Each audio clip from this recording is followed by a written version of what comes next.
Hi friends, welcome to Kushal Sushal YouTube channel. అందరూ బాగున్నారా? నేను చాలా బాగున్నాను. ఇవాళ మనం పోహా కట్లెట్ రెసిపీ చూద్దామండి.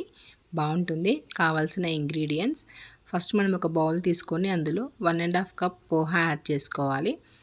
అటుకులు లావు అయినా పర్లేదు, సన్నమైనా పర్లేదు. వీటిని 2 సార్లు వాటర్ వేసుకొని నీట్గా వాష్ చేసుకోవాలి.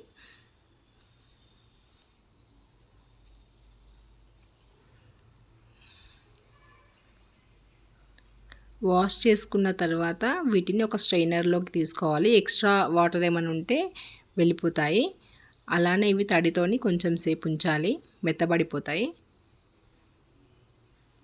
ఇప్పుడు ఒక 3 పొటాటో తీసుకొని తొక్క తీసుకొని వాటర్లో వేసుకొని ఉడికించుకోవాలి. బాగా ఉడికేంతవరకు ఉడికించుకోవాలి. పొటాటో ఉడికిపోయాయి. వీటిని ఇప్పుడు మనం గ్రేటర్తోనే గ్రేట్ చేసుకోవాలి. డైరెక్ట్గా కూడా మెదుపుకోవచ్చు, కానీ గ్రేటర్తో గ్రేట్ చేస్తే బాగుంటుంది. ఇలా మనం తీసుకున్న పొటాటోస్ అన్నీ గ్రేట్ చేసుకోవాలి. గ్రేట్ చేసుకున్నాం కదా, ఇలా రెడీ అయింది పేస్ట్ అనేది. ఇందులోకి మనం కడిగి పెట్టుకున్న అటుకులు ఉన్నాయి కదా, వాటిని మనం చేతితోని మెదుపుకుంటూ, మెత్తపడిపోయాయి, చేతితోని మెదుపుకుంటూ ఆ పొటాటోలోకి వేసుకోవాలి.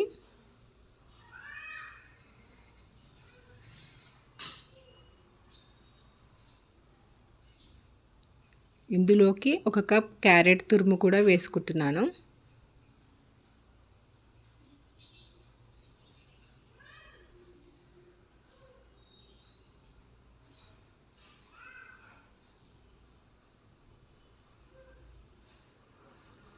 సన్నగా కట్ చేసుకున్న ఆనియన్, 2 ఆనియన్స్ తీసుకున్నాను నేనైతే. అలాగే 2 పచ్చిమిర్చి, వీటిని కూడా సన్నగా కట్ చేసుకోవాలి. కొద్దిగా కొత్తిమీర,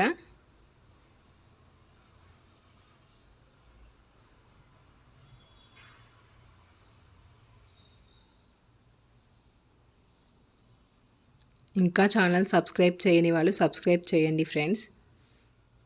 నా వీడియో కనుక మీకు నచ్చితే తప్పకుండా లైక్ చేయండి. 1/2 టీ స్పూన్ పసుపు కూడా యాడ్ చేసుకున్నాం. కొద్దిగా కారం,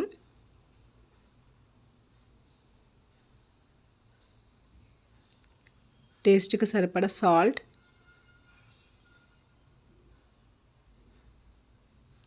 కొద్దిగా అల్లం వెల్లుల్లి పేస్ట్, అలానే కొద్దిగా ధనియాల పొడి, కొంచెం గరం మసాలా పొడి.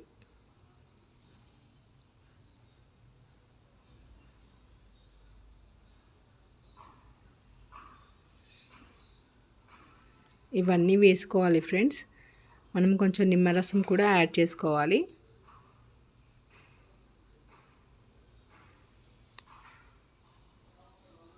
ఇవన్నీ మిక్స్ అయ్యేలాగా నెమ్మదిగా కలుపుకోవాలి. అన్నీ కలిసేలాగా మంచిగా కలుపుకుంటే మనకి ఒక డౌ లాగా రెడీ అవ్వాలి, పిండి ముద్దలాగా. ఆ పొటాటోలో ఉన్న తేమ, అటుకుల్లో ఉన్న తేమనే సరిపోతుంది, మనకి ఎక్స్ట్రా వాటర్ ఏం అవసరం లేదు.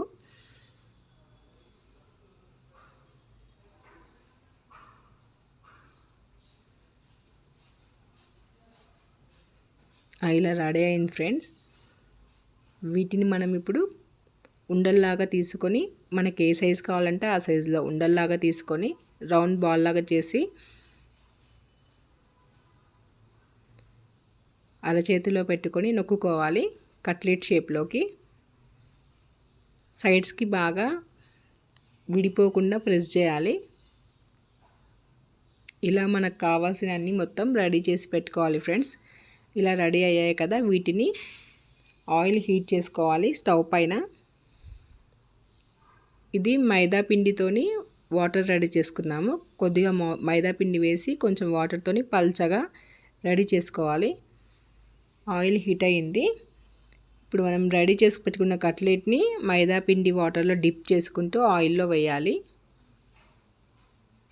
ఈ విధంగా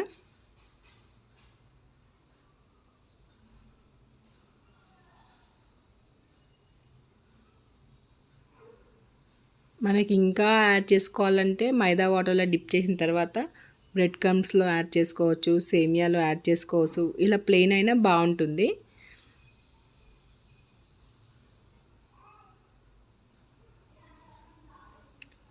నెమ్మదిగా ఫ్లేమ్ మాత్రం సిమ్లో ఉంచాలి, చాలా తక్కువ హీట్లో ఉండాలి.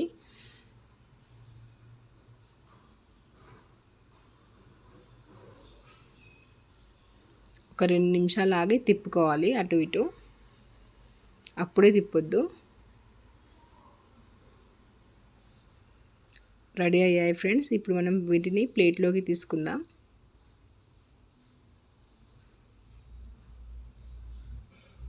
మళ్ళీ సేమ్ అలానే రెడీ చేసుకున్న కట్లెట్స్ని మైదా వాటర్లో డిప్ చేసుకొని ఆయిల్లో వేసుకోవాలి.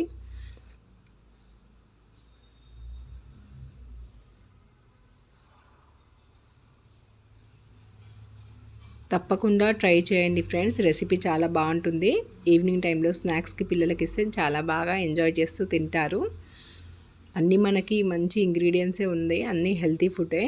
క్యారెట్ కానీ, పోహా కానీ, ఆలు కానీ ఏదైనా బాగుంటుంది. ఎప్పుడు రెగ్యులర్గా కాకుండా ఇలా వెరైటీగా కూడా అప్పుడప్పుడు ట్రై చేస్తూ ఉండాలి.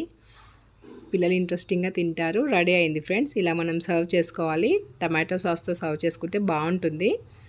నేను ఇప్పుడు కట్ చేసి చూపిస్తాను.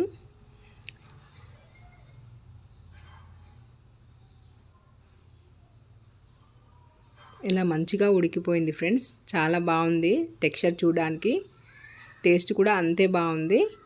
Thank you for watching. Subscribe my channel. Thank you friends.